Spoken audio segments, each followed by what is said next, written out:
you mentioned like the Go Gettas before HBK, and we've told the story on this podcast several times, including recently with Jay Ant and talking about the schmop. Yeah, for sure. Like one thing that is interesting about that movement though is that like even though it started in the East Bay, it was cats like you and Barry. Yeah. Anyone else from the city?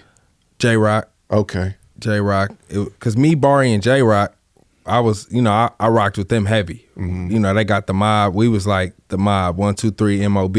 So I was rocking with Young Barry and J-Rock a lot. You know what I'm saying? It was my close friends. You know what I'm saying? It's always gonna be love forever. So it really started with that. Cause Barry at that time, Barry was the shit. In high school, he was the shit. He was the first one with a CD at school. Like how I was slinging the drinks and shit, Barry was selling CDs at school and shit. So that's what really kicked it off. And then, we started the Go Gettas and we was like killing it on MySpace. Like we was doing numbers, you know what I'm saying? So that's what really we knew we had some when we made the little they used to do like top 10 artists on MySpace, and we ended up making that shit. Oh, really? You were in those MySpace charts? We made the charts. I've talked about this a couple times. Your boy was like #1 for like your boy was the whole crazy. Era of MySpace. Your boy was hard as fuck. Like that Rookie of the Year album, one of the albums that inspired me to rap, for sure. Like I was a big Your Boy fan. You feel me? And he from my block, so it was like, go hand in hand. I think your boy was #1 and like your boy's kill it on MySpace. Tequila was #2 or something like that. I think he wrote a song for Tequila and shit. Yeah, your boy was going crazy, man. Shout out to Reboy. Killing him on. I used to love MySpace. MySpace I made so much money off MySpace. Oh my! I was so mad when they shut that shit down. I'm like, what the? MySpace is the shit. Oh my goodness! Yeah, I think MySpace was tighter than Facebook and Instagram. MySpace was cracking. Yeah. Yep. And then I made a song called "Homie," featuring Young Barry. And that was like one of my biggest songs on MySpace. And then after that, I knew like I got something. Yeah, so the reason I bring up HBK as well is because like even though you were like part of that collective, I think doing stuff like that and then the team backpack thing, you had your own wave. Yeah, for sure. Like, and it was also kind of like based in the city. For sure. And you had that behind you. And then I linked up with my little cousin Sage.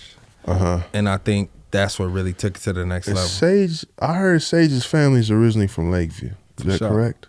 Sage got family in Frisco, for sure. Sage is his roots is from the city. And that's honestly, that's how I got my Empire deal, was from Sage, because he was the first one to have an Empire deal. You feel me? Like a lot of artists don't know, like Sage is like a part of your career you might not know. You feel me? Sage was the first artist that's Empire signed as a label, not a... For far as the Bay, that really 100 million views. Like nobody was doing no shit like that. Like his first 2 videos, 100 million views. Yeah. Crazy. And I knew it had something to do with like, guys, he had some kind of genius kind of marketing he did with the shit to where he used to put his shit by Rihanna or something. Some guys he told me back in the day. He's the one. I think one reason guys he's been able to be so successful is because he understands technology. Yeah, that was his advantage over everybody. Like what you were talking about, the people who had those direct deals. Yeah, guys, he understood how the technology worked. He's probably 10 years ahead of everybody else at the time because he actually studied it and he worked in Silicon Valley too. So that's what it was. It was that Panoramic song. That was like my first song that really millions and millions of views. And then Sage was fucking blowing up and he was taking me on the road with him everywhere. And from there, I created my first album through Empire, and I just kept going. Dude, I looked at your Spotify just to prepare for this. Yeah. How many fucking singles do you have, bro? Like I couldn't stop scrolling. It was just last year. Shit, we put out like 25 singles. Man, yep, that's a lot of work. Nah, I mean, every session I do, I make like 5-6 songs, and you just put them out. No, I don't put them all out, and that's my problem. Like I make so much shit to the point where like I go home, I play it out, and then I'm like, fuck. Oh, that's the so worst. Now it's like I'm trying to balance to where instead of putting out a bunch of singles, I'm gonna just do a bunch of projects and just build the catalog like that until one of them go. You know, how that shit go. Wow. So that's the other thing too, like that whole. What was your thoughts, Showtime, when you saw what he was doing start to take off and how HBK was moving and Sage the Gemini and all that? What was your feeling when you saw your son start to get some traction? I mean, it was a whole new era. You know what I'm saying?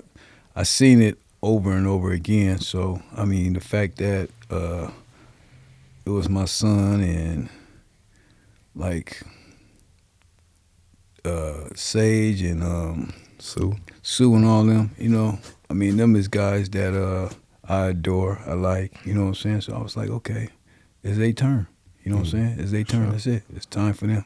And honestly, in high school, we were so different because we had the Filipino kid with us, Pilo. We had the diverse group. You know, Chief was another one that was part of the Go Gettas, but he was like more like behind the scenes engineer. Because a lot of people don't know that's where a lot of shit was made. Up was made at Chief House. A lot of swagging, you know what I'm saying? A lot of the big songs that HBK blew up, it started at Chief House. And me and Chief had like a disagreement, and that's probably only one of the reasons why I wasn't on Up and I wasn't on Swaggin', because at the time we all went to Chief's house to record. So me and him was kind of mad at each other at a point in time. So that's probably why I wasn't on Up, you know what I'm saying? So it really started with the Go Gettas, man. That's what really made me want to rap for real. Like, I think I can do this shit. Like, we got something. And just having producers like Sue and Pilo, like hands-on, like it helped me develop a sound and develop, you know, my artistry. Yeah, it's pretty amazing. I've gotten to know some of y'all from that crew in recent years, and everybody has their own thing going on. For sure. Everybody has their own story, their own trajectory. Everybody has their own talents. Yeah. It's a collective, but it's also just grown into everybody doing their own thing. Diverse. For sure. Like you said, racially diverse. There's women. There's all types of people who don't rap. For sure. And also, you know, that the era that you were in, Showtime, the music was all mobbed the fuck out. It was like gangsta as hell. Yeah, for sure. Y'all music was more focused on fun. Yeah, because see, like you said, with the SMOP and like those kind of parties with Cool John, shout out my brother Cool John, his whole outlook was positivity. Right. You feel me? And being able to bring the hood together and throw parties, not fists. That was one of his phrases. To where we can have a good house party without it getting shot up, without motherfuckers getting killed. You know what I'm saying? Where everybody from all different cultures could all come party together and everybody leave, you know what I'm saying, safe. Everybody happy, you know what I'm saying? All different kind of people coming together, and that's what made it smacking and popping. You know what I'm saying? Because it's everybody coming together and everybody leaving as one. You know what I'm saying? Everybody leaving and going home. You know what I'm saying? So honestly, me meeting them cats was like good for me, because me coming from the hood, I'm seeing the gangster shit, the street shit hands on, but then I'm going with my friends and they on some whole different shit. So that was my time to where I could kick back. I ain't got to worry about no niggas. You know what I'm saying? Or the other seeing wrong. You know what I'm saying? It was more on some positive shit. And that's what I needed. Thing I realized recently is just like, yo, Frisco's different. No, for sure. Frisco is different than a lot of other parts in the Bay, and it's tight knit, and it's treacherous.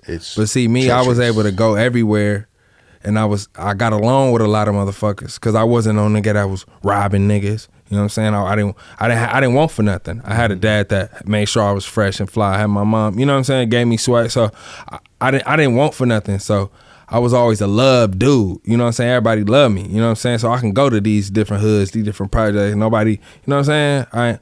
I ain't have much problem. Of course you gonna run into shit to where you gotta show you ain't no punk. You know what I'm saying? But other than that, you know, my dad taught me, you know, you don't want to live life every day turning your head. You know what I'm saying? Always looking over your shoulder. You know what I'm saying? That ain't what he really wanted from me. So I soaked in a lot of that and a lot of knowledge he gave me, and I used it when I went outside and had to be myself as well. Recognize where you got the game. We got our own style, got our own slang. Northern California is a West Coast thing. This is the history of the Bay. Recognize where you got the game. We got our own style, got our own slang. Northern California is a West Coast thing. This is the history of the Bay.